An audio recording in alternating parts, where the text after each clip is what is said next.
देखिए, आप लोगों का पेपर आप जानते हैं 11 मार्च को है मैथ्स का, सीबीएसई द्वारा। तो अभी जैसे रिवीजन अकाउंट्स का अगर देखेंगे तो लगभग गैप 15 डेज़ का था। साइंस के जो स्ट्रीम के बच्चे हैं उनका गैप कम है।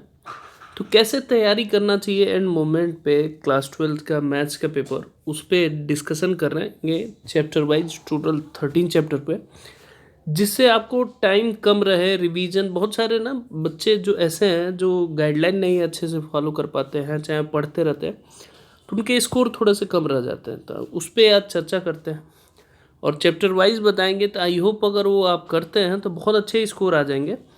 जो 100% वाले बच्चे हैं उनके लिए भी काफ़ी काम देगा ये।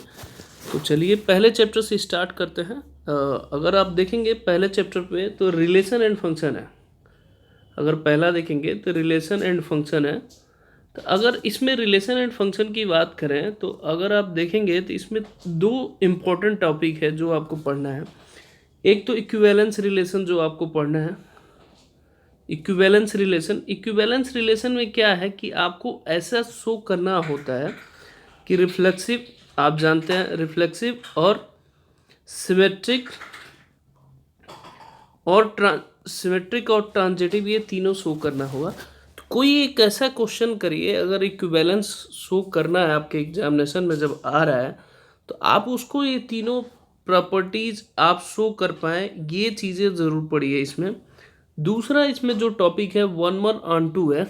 तो 1 1 on 2 में ऑब्जेक्टिव टाइप क्वेश्चन आएगा, जैसे लाइक दैट अगर आप देखेंगे f(x)=1 + x², ये आप जरूर देख लीजिएगा R2R में। ये मैं वो क्वेश्चन बोल रहा हूँ जो आप पढ़ सकते हैं। फिर एक क्वेश्चन आप देखेंगे एनसीईआरटी में दे रखा होगा n/2 when n is even है, n+1/2 is when n is odd है। ये आप देख लीजिए, एक एग्जाम्पल इसी से बेस्ड है ये। अगर आप देखते हैं बहुत सारे क्वेश्चन ये 1 1 और 2 का एक एक मार्क्स का आएगा। इस चैप्टर से सिर्फ आपको यही करने की ज़रूरत है, इसके अलावा ज़रूरत आपको कोई टॉपिक इसमें पढ़ने की ज़रूरत नहीं है। तो इस तरह के क्वेश्चन अगर आपके पास हैं, अगर इस तरह का प्रैक्टिस कर ले रहे हैं, तो मुझे नहीं लगता कि इस चैप्टर से आपको दिक्कत होगा। अब बात करते हैं सेकेंड चैप्टर की। आप देखेंगे इन्वर्स ट्रिग्नोमेट्री की। तो ये बहुत आसान चैप्टर है। आप जानते हैं इसमें सिर्फ जो जितने भी ट्रिग्नोमेट्रिकल फंक्शन है, डोमेन और रेंज से रिलेटेड ही क्वेश्चन पूछे जाएंगे, जिस पे प्रिंसिपल वैल्यू आपको फाइंड करना हो। जैसे मैं आज एक क्वेश्चन बता रहा हूँ, कॉस मान लीजिए 7π/6 है। तो नॉर्मली आपको पता होना चाहिए कि इसकी जो रेंज होती है 0 to π होती है, इसके बीच में ही होता है, इससे आगे पीछे नहीं होता है, इसके रेंज से बाहर है। आप उस टेबल को अच्छे से पढ़ लीजिए, इसके अलावा नहीं पढ़ेंगे तो भी आपको काम चाहिए। इसमें 2 मार्क्स का क्वेश्चन आएगा जो आपको पढ़ना है। तो इस तरह के क्वेश्चन, जैसे मान लीजिए इसको हम क्या लिख सकते हैं, सबसे पहले ये पॉजिटिव है तो आपको देखना होगा कि इस क्वाड्रेंट में पॉजिटिव है। ये कुछ क्वेश्चन बताने का मतलब ये है कि इसको ऐसे लिख सकते हैं 2π - 5π/6। तो कॉस 5π/6 आ जाएगा, यहाँ पे कॉस इनवर्स आ जाएगा, तो आप देखेंगे कैंसिल हो जाएगा, 5π/6 हो जाएगा। बेसिकली कहने का मतलब ये है कि इस तरह के क्वेश्चन आप करिए, मतलब उसके जो भी प्रिंसिपल वैल्यू होंगे उसके बीच में आना चाहिए, उस टेबल से रिलेटेड ही पढ़िए, उस टेबल के अलावा कुछ भी पढ़ने की ज़रूरत नहीं है। ठीक है। अब अगर मैट्रिक्स की बात करें, नेक्स्ट चैप्टर की चलते हैं, मैट्रिसेस की बात करें तो सिर्फ इसमें प्रॉपर्टीज ऑफ मैट्रिक्स पढ़ लीजिए, प्रॉपर्टीज ऑफ मैट्रिक्स। बाकी अगर आप क्वेश्चन करते हैं तो भी कोई दिक्कत नहीं है, ये ध्यान रखिएगा। Properties of matrices, transpose of matrix की प्रॉपर्टी पढ़िए, ट्रांसपोज ऑफ मैट्रिक्स पढ़िए और इसका प्रॉपर्टीज पढ़िए, क्योंकि इससे सिंपल क्वेश्चन आएंगे, property based question. Properties of matrix कितने टाइप्स के, टाइप्स ऑफ मैट्रिक्स, मतलब इसमें आपको छोटे छोटे क्वेश्चन बनेंगे, टाइप्स ऑफ मैट्रिक्स, ये पढ़िए। इसके अलावा कुछ भी पढ़ने की ज़रूरत नहीं है, ये चीज़ें ध्यान रखिएगा। इसके अलावा इसमें कुछ भी पढ़ने की ज़रूरत आपको नहीं है। अब आप देखिए नेक्स्ट चैप्टर की अगर बात करें, डिटर्मिनेंट की अगर बात करें, डिटर्मिनेंट की बात करें, जब अगर एंड मोमेंट पे आप तैयारी करते हैं तो सबसे पहले जो डिटर्मिनेंट की प्रॉपर्टी है आप जानते हैं, adjoint of A mod equal to, आप जानते हैं mod A to power N minus one होता है, चाहे A into adjoint A is equal to देखेंगे मॉड ए इंटू आई होता है, चाहे mod A not equal to zero होता है तो नॉन सिंगुलर होता है, ए इक्वल टू जीरो होता है तो सिंगुलर मैट्रिक्स। इस प्रॉपर्टीज से रिलेटेड आपको एक क्वेश्चन देगा ही देगा, एक से दो क्वेश्चन यहाँ से आएगा। एक लॉन्ग क्वेश्चन बनेगा तो लैंग्वेज बेस्ड क्वेश्चन आप देख सकते हैं, जिसमें कंसिस्टेंसी इनकंसिस्टेंसी वाला जो चैप्टर है, अगर मुझसे पूछेंगे डिटर्मिनेंट का तो सिर्फ वही टॉपिक पढ़िए जिसमें एक्स वाई जेड की वैल्यू फाइंड करना है। बाकी वन मार्कर इस पूरे कॉन्सेप्ट पे आपसे पूछा जा सकता है।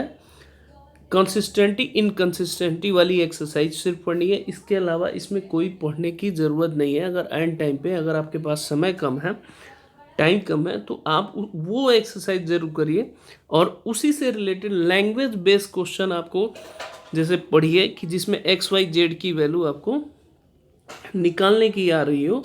तो जैसे मान लीजिए X plus Z Y equal to 20 है, minus X Y plus 3z equal to 30 है, फिर अगर मान ली X minus Y is equal to 50 है, तो इस तरह के क्वेश्चन अगर पढ़ते हैं, find the value of x one y and Z.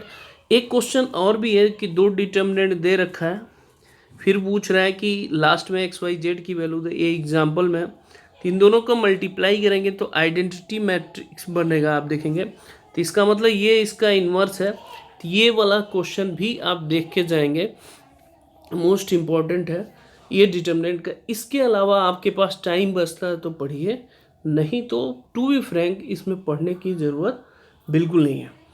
अब आते हैं नेक्स्ट चैप्टर कॉन्टिन्यूटी में, कॉन्टिन्यूटी एंड डिफरेंशियबिलिटी की अगर बात करें,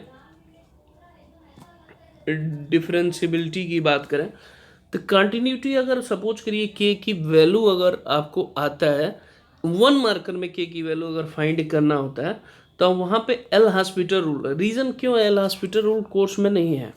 एल हॉस्पिटल रूल तब तक कहता है निम्नेटर डिनोमिनेटर के तब तक डेरिवेटिव करिए जब तक 0/0 फॉर्मेट से हट ना जाए, तो उससे जल्दी आंसर आपको आ जाएगा। ये सिर्फ वन मार्कर के लिए मैं बता रहा हूँ, जिसको आपको करने में आसानी होगी, ठीक है।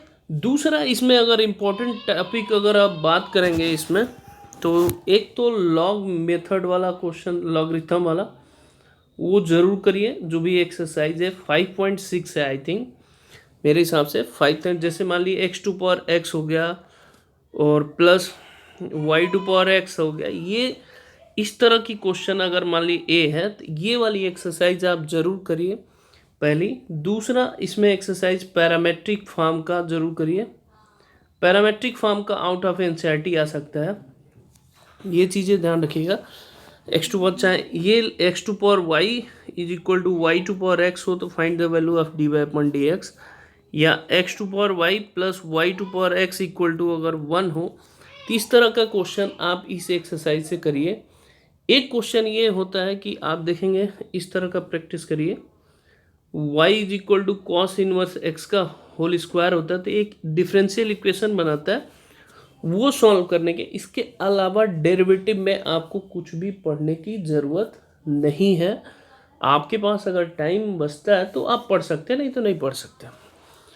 अब इसमें देखिए AOD में नेक्स्ट चैप्टर की अगर बात करें, चैप्टर नंबर 6 में, तो चैप्टर नंबर 6 में आपको 3 टॉपिक है, आप देखेंगे। एक तो इंक्रीजिंग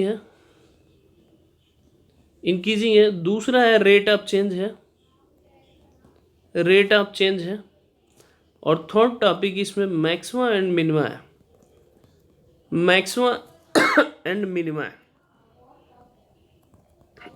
जो क्वेश्चन बताएंगे आप वहीं पढ़ के जाइए।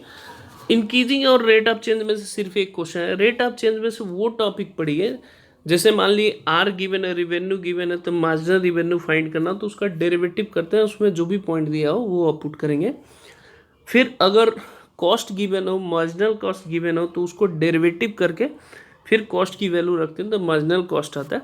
तो रेट ऑफ चेंज का सिंपल क्वेश्चन पढ़िए। इंक्रीजिंग से एक क्वेश्चन आएगा, 1 नंबर का आएगा, 2 नंबर का रेट ऑफ चेंज से आएगा। तो रेट ऑफ चेंज की एक्सरसाइज, प्रैक्टिस और एक्स्ट्रा क्वेश्चन। मैक्सिमम मिनिमा का जो बच्चे काफ़ी कंफ्यूजिंग है कि सर क्या आ सकता है, तो इसमें ध्यान से देखिएगा। मैक्सिमम मिनिमा का मात्र 10 क्वेश्चन है जो आपको पढ़ने हैं। एक तो 18 सेंटीमीटर का लेंथ है, तो स्क्वायर पीस में कट कर रहा है, ये देखिएगा। एक ये है, ये आप देख सकते हैं।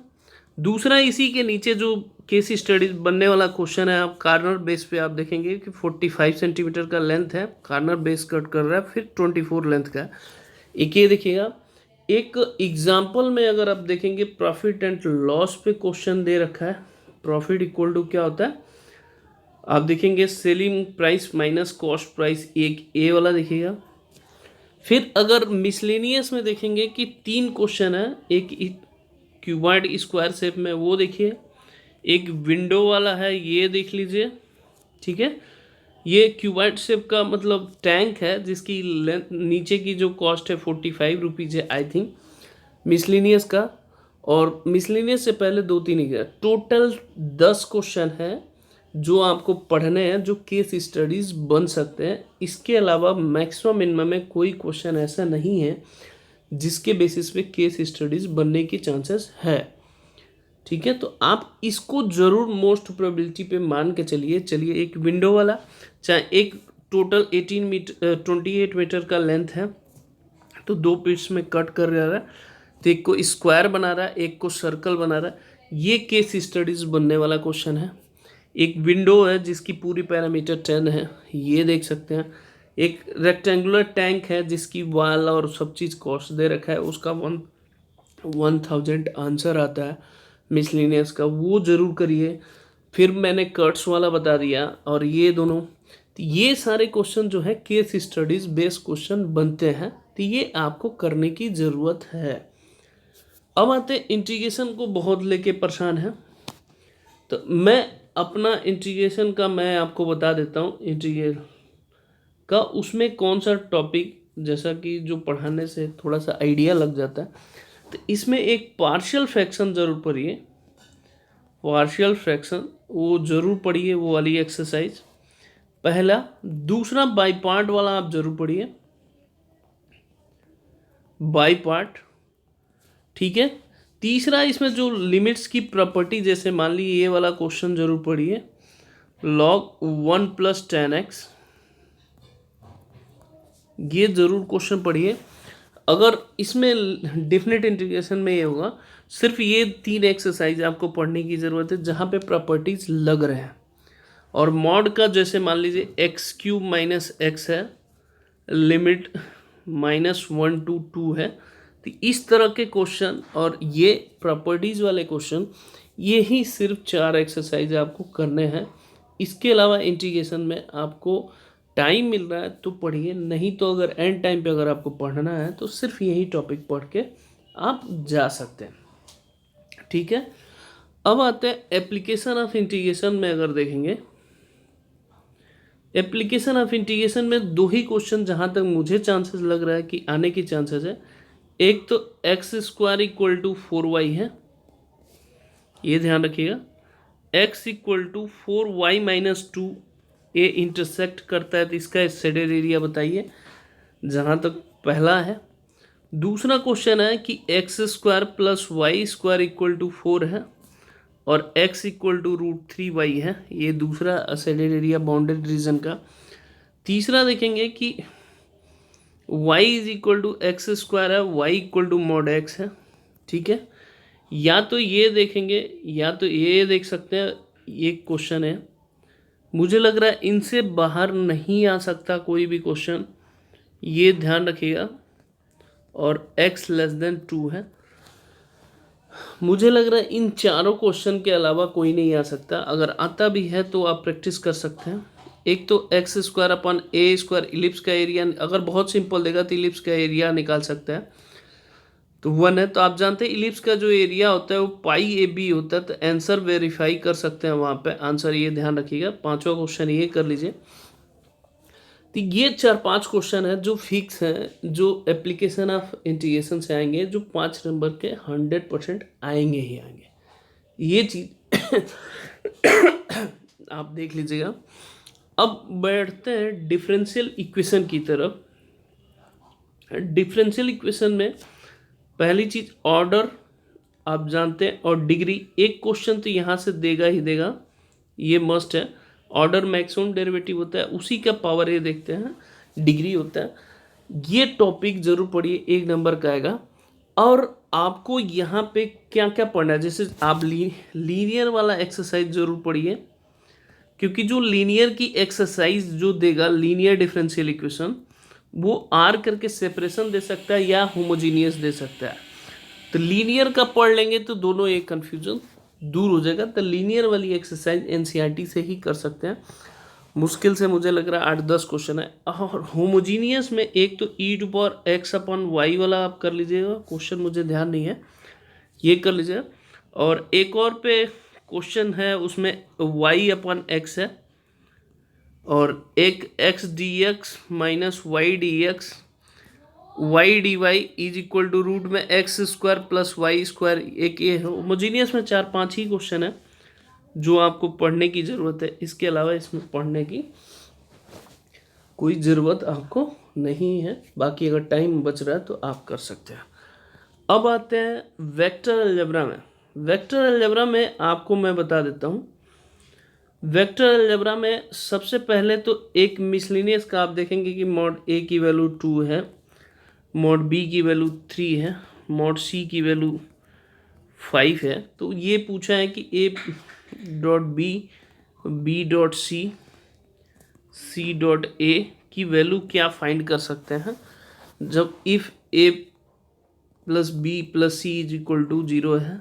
इस तरह का ये इक्वेशन, चाहे A vector mutually perpendicular to sum of two others, ये देख सकते हैं।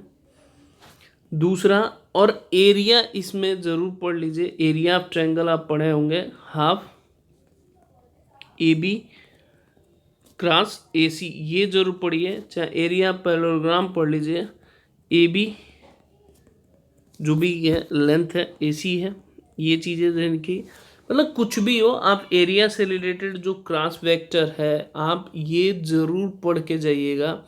नहीं तो एंगल का एक निकालने का 2 ही क्वेश्चन है इसमें, ये बुक से पूछता है, A dot B upon mod A mod B होता है। एक तो ये पढ़ के जाइएगा, 2 मार्क्स में आएगा। एक प्रोजेक्शन वेक्टर भी हो सकता है, A dot B upon mod B. तो सिर्फ ये सेलेक्टिव टॉपिक इससे भी पढ़ना है, इसके अलावा आपको पढ़ना है तो पढ़ सकते हैं, नहीं तो नहीं भी पढ़ सकते, ये ध्यान रखिएगा। अब बात करते हैं 3D की। 3D की अगर आप देखेंगे तो इसमें मेरा जहाँ तक उम्मीद है, शॉर्टेड डिस्टेंस का आने का चांसेस बहुत ज़्यादा है।